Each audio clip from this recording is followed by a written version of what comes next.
गायत्री महाविज्ञान भाग एक। आज का जो विषय है, देवियों की गायत्री साधना।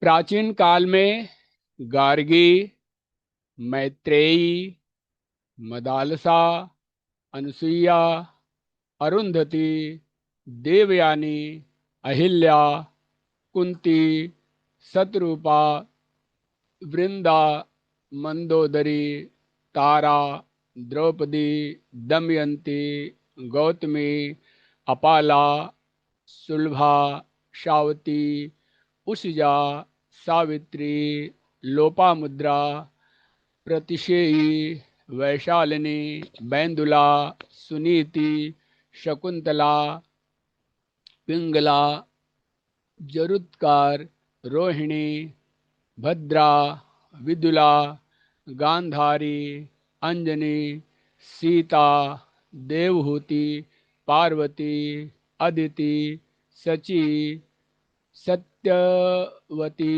सुकन्या, शैव्या आदि महासतियां वेदज्ञ और गायत्री उपासक रही हैं। उन्होंने गायत्री शक्ति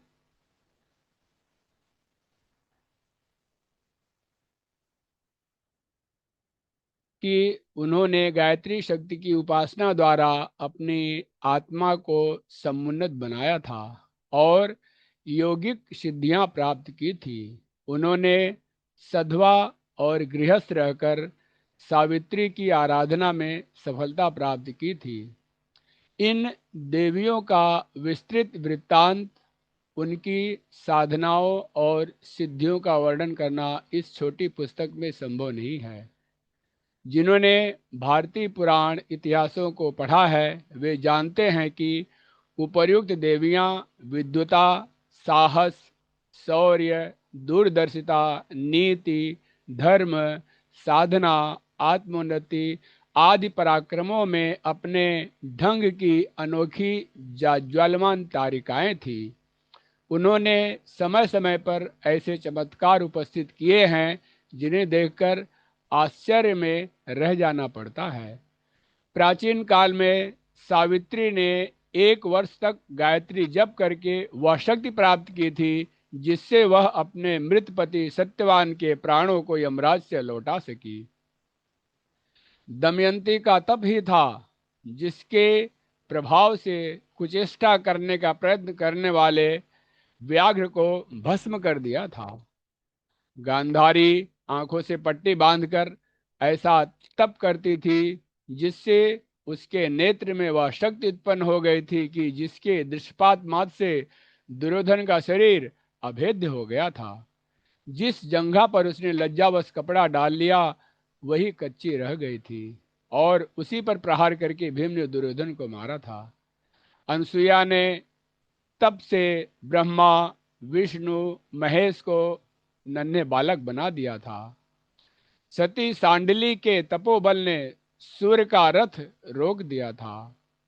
सुकन्या की तपस्या से जीर्ण शीर्ण च्यवन ऋषि तरुण हो गए थे। स्त्रियों की तपस्या का इतिहास पुरुषों से कम शानदार नहीं है। यह स्पष्ट है कि स्त्री और पुरुष सभी के लिए तप का प्रमुख मार्ग गायत्री ही है। वर्तमान समय में भी अनेक नारियों की गायत्री साधना का हमें भली भांति परिचय है और यह भी पता है कि इसके द्वारा उन्होंने कितनी बड़ी मात्रा में आत्मिक और सांसारिक सुख शांति की प्राप्ति की है। एक सुप्रसिद्ध इंजीनियर की धर्मपत्नी श्रीमती प्रेम प्यारी देवी को अनेक प्रकार के पारिवारिक कठिनाइयों में होकर गुजरना पड़ा है। उन्होंने अनेक संकटों के समय गायत्री का आश्रय लिया और विषम परिस्थितियों से छुटकारा पाया है। दिल्ली के एक अत्यंत उच्च परिवार की सुशिक्षित देवी श्रीमती चंद्रकांता जे रथ बीए गायत्री की अनन्य साधिका हैं। उन्होंने इस साधना द्वारा बीमारियों की पीड़ा दूर करने में विशेष सफलता प्राप्त की है। दर्द से बेचैन रोगी इनके अभिमंत्रित हस्त स्पर्श से आराम अनुभव करता है। इन्हें गायत्री में इतना तन्मयता है कि सोते हुए भी जप अपने आप होता रहता है। नगीना के एक प्रतिष्ठित शिक्षा शास्त्री की धर्मपत्नी श्रीमती मेधावती देवी को बचपन में गायत्री साधना के लिए अपने पिताजी से प्रोत्साहन मिला था। तब से अब तक वे इस साधना को बड़े प्रेम पूर्वक चला रही हैं। कई चिंताजनक अवसरों पर गायत्री की कृपा से उनकी मनोकामना पूर्ण हुई है। शिलोंग की एक सती साध्वी महिला श्रीमती रुणवंती देवी के पतिदेव की मृत्यु 20 वर्ष की आयु में हो गई थी। गोदी में 1.5 वर्ष का पुत्र था। उनको तथा उनके ससुर को इस मृत्यु का भारी आघात लगा और दोनों ही शोक से पीड़ित होकर अस्थि पिंजर मात्र रह गए। एक दिन एक ज्ञानी ने उनके ससुर को गायत्री जप का उपदेश किया। शोक निवारणार्थ वे उस जप को करने लगे। कुछ दिन बाद गुणवंती देवी को स्वप्न में एक तपस्वी ने दर्शन दिए और कहा, किसी प्रकार की चिंता न करो, मैं तुम्हारी रक्षा करूंगी। मेरा नाम गायत्री है। कभी आवश्यकता हुआ करे तो मेरा स्मरण किया करो। स्वप्न टूटने पर दूसरे ही दिन से उन्होंने गायत्री साधना आरंभ कर दी। पिछले 13 वर्षों में अनेक आपत्तियां उन पर आईं और वे सब टल गई। अब उनका बालक 19 साल का होकर बीए में पढ़ रहा है। 40 रुपये मासिक की सरकारी छात्रवृत्ति मिलती है और 75 रुपये का ट्यूशन कर लेता है। परिवार का काम ठीक प्रकार चल रहा है।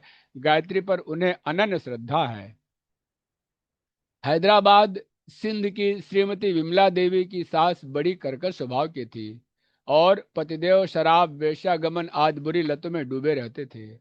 विमला देवी को आए दिन सास तथा पति की गाली गलौज तथा मारपीट का सामना करना पड़ता था। इससे वे बड़ी दुखी रहती थी और कभी कभी आत्महत्या करने की सोचती। विमला की बुआ ने उसे विपत्ति निवारणी गायत्री माता की उपासना करने की शिक्षा दी। वह करने लगी। फल आशातीत हुआ। थोड़े ही दिनों में सास और पति का स्वभाव आश्चर्यजनक रीति से बदल गया। एक दिन पति को बड़ा भयंकर स्वप्न हुआ कि उसके कुकर्मों के लिए कोई देवदूत उसे मृत्युतुल्य कष्ट दे रहे हैं। जब स्वप्न टूटा तो उस भय का आतंक कई महीनों तक उन पर रहा और उसी दिन से स्वभाव सीधा हो गया। अब वह परिवार पूर्ण प्रसन्न और संतुष्ट है। विमला का सुदृढ़ विश्वास है कि उसके घर को आनंदमय बनाने वाली गायत्री ही है। वर्षों से उनका नियम है कि जप के बिना भोजन नहीं करती। वरिशाल बंगाल के उच्च अफसर की धर्मपत्नी श्रीमती हेमलता चटर्जी को 33 वर्ष की आयु तक कोई संतान न हुई। उसके पतिदेव तथा घर के अन्य व्यक्ति इससे बड़े दुखी रहते थे और कभी कभी उनके पति का दूसरा विवाह होने की चर्चा होती रहती थी। हेमलता को इससे अधिक मानसिक कष्ट रहता था और उन्हें मूर्छा का रोग हो गया था। किसी साधक ने उन्हें गायत्री साधना की विधि बताई। वे श्रद्धापूर्वक उपासना करने लगी। ईश्वर की कृपा से 1 वर्ष बाद उनके कन्या उत्पन्न हुई जिसका नाम गायत्री रखा गया। इसके बाद 2-2 वर्ष के अंतर से 2 पुत्र हुए। तीनों बालक स्वस्थ हैं। इस परिवार में गायत्री की बड़ी मान्यता है। जैसलमेर की श्रीमती गोयन बाई को 16 वर्ष की आयु से हिस्टीरिया मिर्गी का दौरे आते थे। 8 वर्षों से वे इस रोग से बहुत दुखी थी। उन्हें उपवास पूर्वक गायत्री जप करने की विधि बताई गई। अन्न त्याग कर वे फल और दूध पर निर्वाह करने लगी और भक्तिपूर्वक गायत्री की आराधना करने लगी। 4 मास के भीतर उनका 8 वर्ष पुराना मृगी रोग दूर हो गया। गुजरानवाला की सुंदरी बाई को पहले कंठमाला रोग था। वह थोड़ा अच्छा हुआ तो प्रदर रोग भयंकर रूप से हो गया। हर घड़ी लाल पानी बहता रहता। कई साल इस प्रकार बीमार पड़े रहने के कारण उनका शरीर अस्थि मात्र रह गया। चमड़ा और हड्डियों के बीच मांस का नाम मांस का नाम भी दिखाई न पड़ता। आंख गड्ढे में धस गई थी। घर के लोग उनकी मृत्यु की प्रतीक्षा करने लगे थे। ऐसी स्थिति में उन्हें एक पड़ोसिन ब्राह्मणी ने बताया कि गायत्री माता तथा तरण तारिणी है, उनका ध्यान करो। सुंदरी बाई के मन में बात जच गई। वे चारपाई पर पड़े पड़े जप करने लगी। ईश्वर की कृपा से वे धीरे धीरे स्वस्थ होने लगी और बिल्कुल निरोग हो गई। 2 वर्ष बाद उनके पुत्र उत्पन्न हुआ जो भला चंगा और स्वस्थ है। गोदावरी जिले के बसंती देवी को भूतोन्माद था। भूत प्रेत उनके सिर पर चढ़े रहते थे। 12 वर्ष की आयु में वे बिल्कुल बुढ़िया हो गई थी। उनके पिता इस व्याधि से अपने पुत्री को छुटकारा दिलाने के लिए काफी खर्च परेशानी उठा चुके थे पर कोई लाभ नहीं होता था। अंत में उन्होंने गायत्री पोषण कराया और उससे लड़की की व्याधि दूर हो गई। भारथू के डॉक्टर राजाराम शर्मा की पुत्री सावित्री देवी गायत्री की श्रद्धालु उपासक है। उसने देहात में रहकर आयुर्वेद का उच्च अध्ययन किया और परीक्षा के दिनों में बीमार पड़ जाने पर भी आयुर्वेदाचार्य की परीक्षा में प्रथम श्रेणी में उत्तीर्ण हुई। कानपुर के पंडित अयोध्या प्रसाद दीक्षित की धर्मपत्नी शांति देवी मिडिल पास थी। 11 वर्ष तक पढ़ाई छोड़कर परिवार के झंझटों में लगी रही। एक वर्ष अचानक उनने मैट्रिक का फॉर्म भर दिया और गायत्री उपासना के बल से थोड़ी सी तैयारी में उत्तीर्ण हो गई। बालापुर की सावित्री देवी दुबे नामक एक महिला के पति की मृत्यु 18 वर्ष की आयु में ही हो गई थी। वे अत्यधिक रोगग्रस्त रहती थी।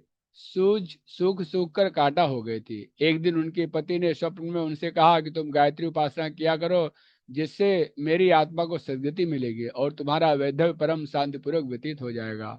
उसने पति की आज्ञा अनुसार वैसा ही किया। अतः परिवार में रहते हुए भी उच्च कोटि के महात्मा की स्थिति प्राप्त हुई। वह जो बात जबान से कह देती है वह सत्य होकर रहती थी। कटक जिले के रामपुर ग्राम में एक लुहार की कन्या सोनूबाई को स्वप्न में नित्य और जागृत अवस्था में कभी कभी गायत्री के दर्शन होते हैं। वह ऐसी भविष्यवाणी करती है जो प्रायः ठीक ही उतरती हैं। मुरीदपुर की संतोष कुमारी बचपन में बड़ी मंद बुद्धि थी। उनके पिता ने उनको पढ़ाने के लिए बहुत प्रयत्न किए पर सफलता न मिली। भाग्य दोष समझकर सब लोग चुप हो गए। विवाह हुआ। विवाह के 4 वर्ष बाद ही वह विधवा हो गई। वैधव्य को काटने के लिए उसने गायत्री की आराधना आरंभ कर दी। एक रात को स्वप्न में गायत्री ने दर्शन दिया और कहा, मैंने तेरी बुद्धि तीक्ष्ण कर दी है, विद्या पढ़, तेरा जीवन सफल होगा। दूसरे दूसरे पढ़ने में उत्साह आया। बुद्धि बड़ी तीक्ष्ण हो गई थी। कुछ ही वर्षों में मैट्रिक पास कर लिया और वे स्त्री शिक्षा के प्रचार में बड़ी तत्परता से लगी हुई हैं। रंगपुर बंगाल की श्रीमती सरला चौधरी के कई बच्चे मर चुके थे। एक भी बच्चा जीवित न रहने से वे बहुत दुखी थी। उन्हें गायत्री साधना बताई गई, जिसको अपनाकर उन्होंने 3 पुत्रों को माता कहलाने का सुख पाया। टिहरी की एक अध्यापिका गुलाब देवी को प्रसव काल में मृत्यु तुल्य कष्ट होता था। एक बार उन्होंने गायत्री की प्रशंसा सुनी और उसे अपनाकर साधना करने लगी। तब उन्हें 4 प्रसव और हुए जो सभी सुखपूर्वक हो गए। मुल्तान की सुंदरी बाई स्वयं बहुत कमजोर थी। उनके बच्चे भी कमजोर थे और उनमें से कोई न कोई बीमार पड़ा रहता था। अपनी दुर्बलता और बच्चों की बीमारी से रोना खींचना उन्हें कष्टकर होता था। इस विपत्ति से उन्हें गायत्री ने छुड़ाया। पीछे वे सपरिवार स्वस्थ रहने लगी। उदयपुर की मारवाड़ी महिला ज्ञानवती रूप रंग की अधिक सुंदर न होने के कारण पति को प्रिय न थी। पति का व्यवहार उनसे सदा रूखा कर्कश उपेक्षापूर्ण रहता था और घर रहते हुए भी परदेश के समान दोनों में बिलगाव रहता था। ज्ञानवती की मौसी ने गायत्री की पूजन और रविवार का व्रत रखने का उपाय बताया। वह तपस्या निरर्थक नहीं गई। साधिका को आगे चलकर पति का प्रेम प्राप्त हुआ और उनका दाम्पत्य जीवन सुखमय बीता। भीलवाड़ा प्रांत में एक सरमणि नामक स्त्री बड़ी क्रूर तांत्रिक थी। उसे वहां के लोग डायन समझते थे। एक वयोवृद्ध सन्यासी ने उसे गायत्री की दीक्षा दी। तब से उसने सब छोड़कर भगवान की भक्ति में चित्त लगाया और साधु जीवन व्यतीत करने लगी। बहरामपुर के पास एक कुंवारी कन्या गुफा बनाकर 10 वर्ष की आयु से तपस्या कर रही थी। 40 वर्ष की आयु में भी उसके चेहरे का तेज ऐसा ही था कि आंखें झपक जाती थी। उसके दर्शन के लिए दूर दूर से लोग आते थे। इस देवी का इष्ट गायत्री था। वह सदा गायत्री का जप करती रहती थी। मीराबाई, सहजोबाई, रंतीवती, लीलावती, दयाबाई, अहिल्याबाई, सखुबाई, मुक्ताबाई प्रभृति अनेक ईश्वर भक्त वैराग्नी हुई हैं, जिनका जीवन विरक्त और परमार्थपूर्ण रहा है। उनमें से कईयों ने गायत्री की उपासना करके अपने भक्ति भाव और वैराग्य को बढ़ाया था। इस प्रकार अनेक देवियां इस श्रेष्ठ साधना से अपनी आध्यात्मिक उन्नति करती आई हैं और सांसारिक सुख समृद्धि की प्राप्ति एवं आपत्तियों से छुटकारा पाने की प्रसन्नता का अनुभव करती रही है। विधवा बहनों के लिए तो गायत्री साधना एक सर्वोपरि तपस्या है। शोक वियोग की जलन बुझती है। बुद्ध में सात्विकता आती है। चित्त ईश्वर की ओर लगता है। नम्रता, सेवा, शील, सदाचार, निरालसता, सादगी, धर्म रुचि, स्वाध्याय प्रीता, आस्तिकता एवं परमात्म परायणता के तत्व बढ़ते हैं। गायत्री साधना की तपस्या का आश्रय लेकर अनेक ऐसी बाल विद्याओं ने अपना जीवन सती साधु जैसा बिताया है, जिनकी कम आयु देखकर अनेक आशंकाएं की जाती थी। जब ऐसी बहनों की बहनों को गायत्री की तन्मयता होने लगती है तो वैधव्य दुख को भूल जाती हैं और अपने को तपस्विनी, साध्वी, ब्रह्मवादिनी, उज्जवल चरित्र, पवित्र आत्मा अनुभव करती हैं। ब्रह्मचर्य तो उनका जीवन सहचर बनकर रहता है। स्त्री और पुरुष, नर और नारी, दोनों ही वर्ग वेद माता गायत्री के कन्या पुत्र हैं। दोनों ही आंखों के तारे हैं। वे किसी से भेदभाव नहीं करती। माता को पुत्र से कन्या अधिक प्यारी होती है। वेद माता गायत्री की साधना पुरुषों की अपेक्षा स्त्रियों के लिए अधिक सरल और अधिक शीघ्र फलदायिनी है।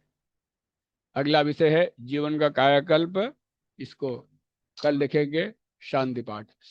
ओम द्योः शान्तिरन्तरिक्षगुं शान्तिः, पृथिवी शान्ति, आपः शान्ति, ओषधयः शान्ति, वनस्पतयः शान्तिर्विश्वे देवाः शान्ति, ब्रह्म शान्ति, सर्वगुं शान्ति।